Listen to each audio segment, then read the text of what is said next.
হরে কৃষ্ণ, আপনাদের সকলকে স্বাগত জানাই কেপিপি ভক্তি চ্যানেলের আজকের ভক্তিমূলক পর্বে। আজ আমরা জানব এমন এক মহাপুরুষের কথা, যিনি নিজের জীবনে শুধু ঈশ্বরের ধ্যান করেছেন আর ভক্তদের জন্য পরিণত হয়েছেন এক জীবন্ত দেবতায়। তিনি আর কেউ নন, লোকনাথ ব্রহ্মচারী। এই ভিডিওতে আমরা জানব তার জন্ম, তপস্যা, অলৌকিক লীলা ও তার জীবনের চূড়ান্ত উপলব্ধি। ভিডিওটি মনোযোগ দিয়ে শেষ পর্যন্ত দেখবেন, কারণ তার জীবন কেবল একজন সাধুর নয়, বরং এক ঈশ্বররূপী মানবের। জন্ম ও শৈশবকাল। লোকনাথ ব্রহ্মচারীর জন্ম হয়েছিল 1730 সালের 31শে অগ্রহায়ণ, পশ্চিমবঙ্গের নড়িয়া থানার কাছারি বারাদি গ্রামে, বর্তমানে বাংলাদেশ। তার পিতার নাম ছিল রামনারায়ণ ঘোষাল এবং মাতার নাম কামলাবতী দেবী। তাঁরা ছিলেন অত্যন্ত ধার্মিক ও বৈষ্ণব ভক্ত পরিবার। লোকনাথ ছিলেন 4 ভাইয়ের মধ্যে একজন। তার জন্মের অনেক আগে থেকেই মা বাবা সংকল্প করেছিলেন তার সন্তানকে ঈশ্বরের উদ্দেশ্যে উৎসর্গ করবেন। এই বিশ্বাস থেকেই মাত্র 11 বছর বয়সে তাকে সন্ন্যাসের জন্য তুলে দেন গুরু ভগবান গাঙ্গুলির হাতে। গুরু দর্শন ও তপস্যার শুরু। গুরু ভগবান গাঙ্গুলির সঙ্গে লোকনাথ রওনা দেন গভীর তপস্যার উদ্দেশ্যে। প্রথমে তারা উত্তর ভারতের বিভিন্ন তীর্থক্ষেত্র পরিভ্রমণ করেন। এরপর তারা যান হিমালয়ে। সেখানে শুরু হয় কঠিন ব্রহ্মচর্য জীবন, কঠোর সাধনা ও একাগ্রতায় জীবনযাপন।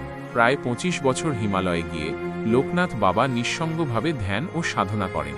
তার একমাত্র লক্ষ্য ছিল ভগবানের সঙ্গে আত্মিক সংযোগ স্থাপন।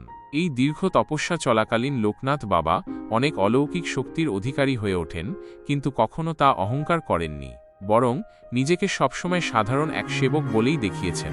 অলৌকিক লীলা ও জনকল্যাণ। লোকনাথ বাবার অলৌকিক ক্ষমতার অসংখ্য প্রমাণ আজও লোকের মুখে মুখে প্রচলিত। কিছু উল্লেখযোগ্য অলৌকিক কাহিনী। 1. প্রার্থনা করলেই উপকার। অনেক ভক্ত বলেন লোকনাথ বাবার সামনে নিজের দুঃখ কষ্ট বলে দিলে তা মিলিয়ে যেত। 2. মৃত্যুকে জয়। এক ভক্ত তার মৃত শিশুকে কোলে নিয়ে কাঁদতে কাঁদতে বাবার পায়ে রাখলে লোকনাথ বাবা বলেছিলেন ও ঘুমিয়ে আছে। কিছুক্ষণ পর শিশুটি সত্যিই প্রাণ ফিরে পায়। 3. রোগমুক্তি। বহু দুরারোগ্য রোগে আক্রান্ত মানুষ তার আশীর্বাদে সুস্থ হয়ে উঠেছেন। 4. ভবিষ্যদ্বাণী। লোকনাথ বাবা কখনো ভবিষ্যতের ঘটনাও পূর্বেই বলে দিতেন, যা পরে হুবহু মিলে যেত। লোকনাথ ব্রহ্মচারী কখনো কোনো দামি পোশাক পরতেন না। তার জীবন ছিল একেবারে সরল, সহজ ও বৈরাগ্যময়। তিনি বলতেন, আমি দুনিয়ার ডাক্তার নই, আমি হলাম মনের ডাক্তার। লোকনাথ বাবার দর্শন ও বাণী। লোকনাথ ব্রহ্মচারীর উপদেশগুলো ছিল সহজ, সরল, অথচ গভীর আধ্যাত্মিকতায় পূর্ণ। তিনি বিশ্বাস করতেন ভগবানের নামজপই মুক্তির একমাত্র পথ। নিজের কাজ মন দিয়ে করো, ফল ঈশ্বরের হাতে ছেড়ে দাও। সেবা করো, দান করো, মায়া ত্যাগ করো।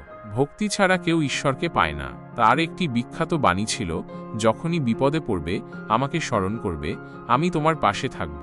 এই কথাটি আজ লক্ষ লক্ষ ভক্তের অন্তরে গেঁথে আছে এবং লোকনাথ বাবাকে জীবন্ত ঈশ্বর হিসেবে মানা হয়। বাবার জীবনের শেষ পর্ব ও সমাধি। লোকনাথ ব্রহ্মচারী জীবনের শেষ দিকে বসবাস করতেন পশ্চিমবঙ্গের 84 গ্রামে, বর্তমান বারাসাত, উত্তর 24 পরগনা। সেখানে তিনি ভক্তদের উপদেশ দিতেন, দুঃখীকে সাহায্য করতেন এবং ভগবানের নাম প্রচার করতেন। 1890 সালের 1 জ্যৈষ্ঠ, প্রায় 160 বছর বয়সে তিনি তার দেহ ত্যাগ করেন না, বরং সমাধিস্থ হন। সেই দিনটিকে তার ভক্তরা পুণ্যতিথি হিসেবে শ্রদ্ধার সঙ্গে স্মরণ করে। তিনি বলেছিলেন, আমি মরব না, আমি ব্রহ্ম, আমি চিরজীবিত। যেখানে আমার নাম করা হবে আমি সেখানেই থাকব। এজন্যই আজও কোটি কোটি মানুষ বিশ্বাস করেন লোকনাথ বাবা তাদের সঙ্গে আছেন। লোকনাথ ব্রহ্মচারীর বর্তমান প্রভাব আজকের দিনে শুধুমাত্র পশ্চিমবঙ্গ বা বাংলাদেশে নয়, সারা ভারতবর্ষ এবং বিশ্বের বহু দেশে লোকনাথ ব্রহ্মচারীর নাম ও মন্দির রয়েছে। প্রতিদিন লক্ষ লক্ষ ভক্ত লোকনাথ বাবার পুজো করেন, ব্রত রাখেন এবং তার কাছে প্রার্থনা করেন। বিশেষ করে বাবার এই আশ্বাস, আমি আছি, ভয় কিসের, এই একটি বাক্য বহু ভক্তকে আজও বাঁচিয়ে রেখেছে, সাহস দিয়েছে, জীবন বদলেছে। প্রিয় ভক্তবৃন্দ, লোকনাথ ব্রহ্মচারী ছিলেন শুধু একজন সাধক নয়, বরং একজন মা বাবা, গুরুর মতো আশ্রয়স্থল। তার জীবন থেকে আমরা শিখতে পারি ঈশ্বরের জন্য একাগ্রতা, নিষ্কাম সেবা এবং মানুষের প্রতি নিঃস্বার্থ ভালোবাসা। আজও যদি আমরা হৃদয় দিয়ে লোকনাথ বাবাকে ডাকি, তাহলে তিনি আমাদের কষ্ট অনুভব করেন এবং তার উপশম দেন। তার জীবনের সবচেয়ে বড় শিক্ষা হলো, বিশ্বাস রাখো, নাম জপ করো, ভগবান তোমার পাশে আছেন সব সময়। আসুন আজকের এই ভিডিওর শেষে আমরা একসাথে বলি, ব্রহ্মচারী লোকনাথ বাবাকে প্রণাম। জয় লোকনাথ বাবা। বন্ধুরা, যদি লোকনাথ বাবার জীবন আপনার হৃদয় ছুঁয়ে যায় তবে দয়া করে ভিডিওটি লাইক করুন, প্রিয়জনের সঙ্গে শেয়ার করুন এবং কেপিপি ভক্তি চ্যানেলটি সাবস্ক্রাইব করুন। আপনার ছোট একটি ভালোবাসা আমাদের বড় অনুপ্রেরণা।